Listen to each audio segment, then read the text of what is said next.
22 फरवरी को जयपुर में भाजपा के प्रदेश कार्यालय में प्रदेश अध्यक्ष के निर्वाचन की घोषणा का समारोह आयोजित किया गया। निर्वाचन अधिकारी विजय रूपाणी ने निर्वर्तमान अध्यक्ष मदन राठौड़ को नया निर्वाचित अध्यक्ष घोषित किया। समारोह के मंच पर मुख्यमंत्री भजनलाल शर्मा, पूर्व मुख्यमंत्री वसुंधरा राजे, प्रदेश प्रभारी राधा मोहन अग्रवाल आदि भी बैठे थे। समारोह की शुरुआत में सबसे पहले केंद्रीय मंत्री गजेंद्र सिंह शेखावत को बोलने का अवसर मिला। शेखावत ने कहा कि वे रात को ही प्रयागराज से आए थे और तुरंत जाना भी था, लेकिन उन्होंने पहले घोषणा देने की अनुमति देकर प्रभारी राधा मोहन अग्रवाल से ले ली थी। राजस्थान से अलवर के सांसद भूपेंद्र यादव, बीकानेर के सांसद अर्जुन राम मेघवाल और अजमेर के सांसद भागीरथ चौधरी केंद्र के मंत्री हैं, लेकिन प्रदेश प्रभारी अग्रवाल ने गजेंद्र सिंह शेखावत, जो कि जोधपुर के सांसद, को ही आमंत्रित किया। इससे भी राजस्थान की भाजपा की राजनीति में शेखावत के दबदबे का अंदाजा लगाया जा सकता है। गजेंद्र सिंह शेखावत के बयान को देखा जाए तो ये महसूस होगा गजेंद्र सिंह शेखावत या तो बहुत ही जल्दबाजी में थे या वो बोलना कुछ और चाहते थे। इस पूरे भाषण में कई बार उनकी जुबान लड़खड़ाई।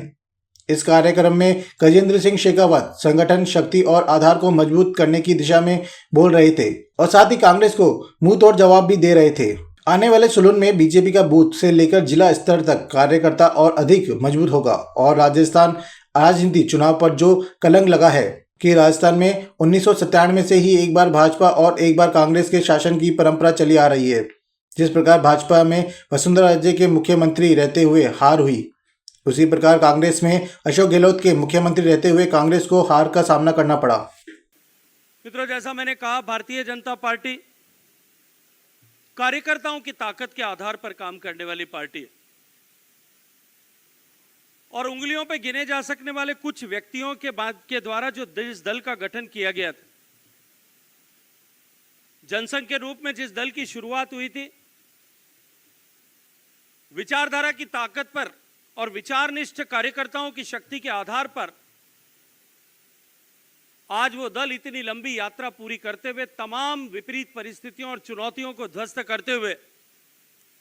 देश नहीं दुनिया की सबसे बड़ी पॉलिटिकल पार्टी बनी और एक ऐसी पार्टी के रूप में उस दल की छवि बनी है जो दुनिया के सबसे पुराने और सबसे बड़े लोकतंत्र में आंतरिक लोकतंत्र का पूर्णतः अक्षर से पालन करने वाले राजनीतिक दल के रूप में पहचाना जाता है। एक सामान्य कार्यकर्ता के रूप में, सामान्य सदस्य के रूप में पार्टी में नियोजित होकर सदस्य को कार्यकर्ता के रूप में विकसित करना, विभिन्न दायित्वों के साथ में विभिन्न अवसर प्रदान करते हुए उसे नेता के रूप में विकसित करना और अब तो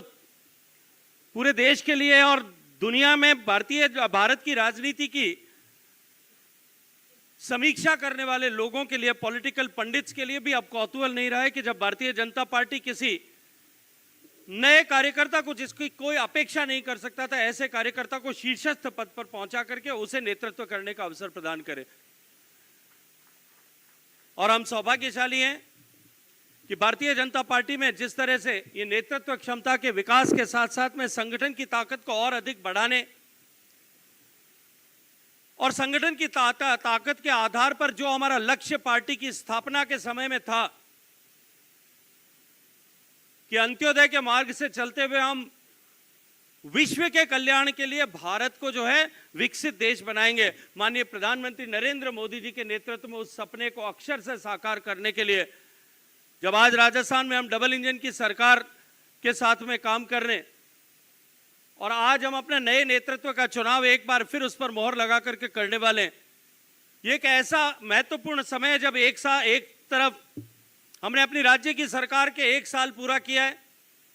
केंद्र की सरकार चुने जाने के बाद में लगातार चुनावों में प्रचंड बहुमत के साथ में भारतीय जनता पार्टी को देश की जनता ने विभिन्न प्रदेशों में हुए चुनावों में आशीर्वाद दिया है।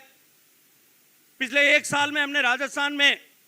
जो वादे लेकर के 2023 में हम चुनाव के मैदान में गए थे, उन वादों को पूरा करने की दिशा में बड़े ठोस सशक्त कदम आगे बढ़ाएं।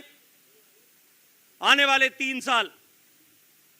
जो इस प्रदेश के लिए, प्रदेश की राजनीति के लिए, प्रदेश की जनता के लिए और भारतीय जनता पार्टी के प्रत्येक कार्यकर्ता के लिए अत्यंत महत्वपूर्ण 3 साल होने वाले हैं। उन 3 साल में हम अपने पद के लिए, हम अपने परिवार के मुखिया का चुनाव के एकत्र करने के लिए यहाँ एकत्रित हुए हैं। नीचे बूथ से लेकर के एक नई ऊर्जा से लबरेज प्रदेश तक की पूरी टोली आने वाले समय में 3 साल तक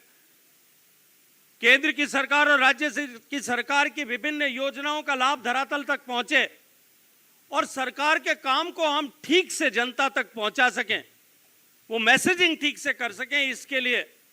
और इसके साथ साथ में संगठन की ताकत, संगठन की शक्ति, संगठन के व्याप, संगठन के आधार को हम इस तरह से मजबूत कर सकें।